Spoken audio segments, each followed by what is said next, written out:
About a week after having my first daughter, I realized that just 7 days of fatherhood had taught me a lot of IT lessons. If you're curious, that's me. And that's me on Twitter.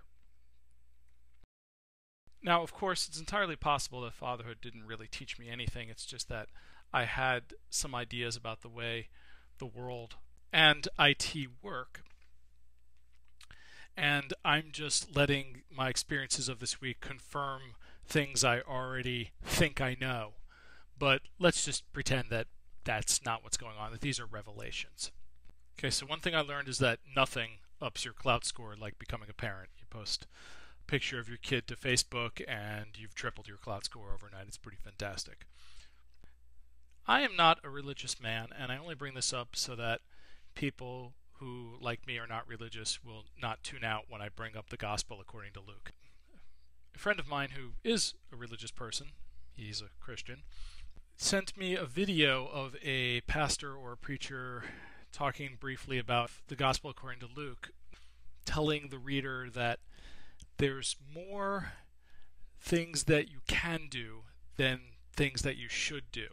And he goes on to say that if the devil can't make you sin, he'll give you a bunch of things that are actually, when taken by themselves, are actually really great things to do. Great for the world, great for you, just great fun, whatever. All of the above, perhaps.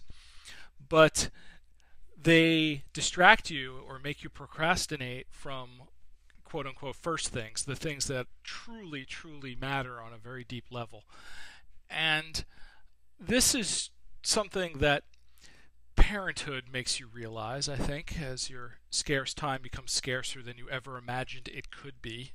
But I think this is also something that is true in the office and in IT shops. And I try to bear this in mind, that you really, no matter who you are, where you are, if you're in IT, it's almost certainly the case that you could probably benefit from more resources. The key is you need to identify the things that truly matter on a very deep level and get the courage to say no to the things that might be good, might be very good things with a lot of merit, but that you just don't have the resources to do because IT is a sprawling arena and you simply cannot do everything as well as you'd like to, and you need to pick and choose.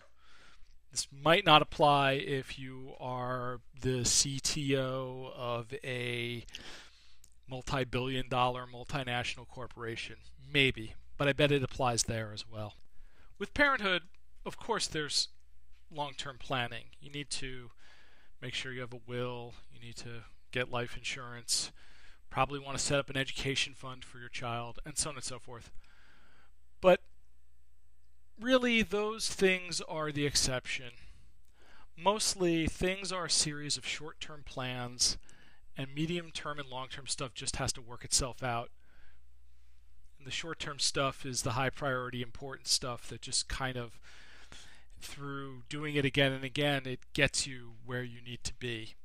And IT is a lot like that, and this will be familiar to anyone who is familiar with iterative design and agile software development methodologies. It applies in a lot of ways to life. I think that may help one realize that it's much more important to think that way than you might otherwise think. I guess the main thing is you need to focus on important things. The thing about putting the big rocks in the container first and then pouring the sand in, meaning that you need to make room for the big things and then the little things will just happen around that, all that sort of thing. The big things are not necessarily the long-term things, and that's kind of counterintuitive. Sometimes they're the long-term things. I mentioned the will and life insurance, but not always. And perhaps usually not. Parenthood drives home the importance of surrounding yourself with awesome.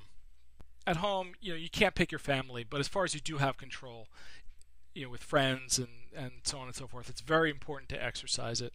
Similarly, at work, you may not be in a position to control everything, but working with great people is going to be a lot more productive and satisfying than trying to repair a broken team. And this is true whether the team reports to you or you're part of the team, or you report to a management team or whatever.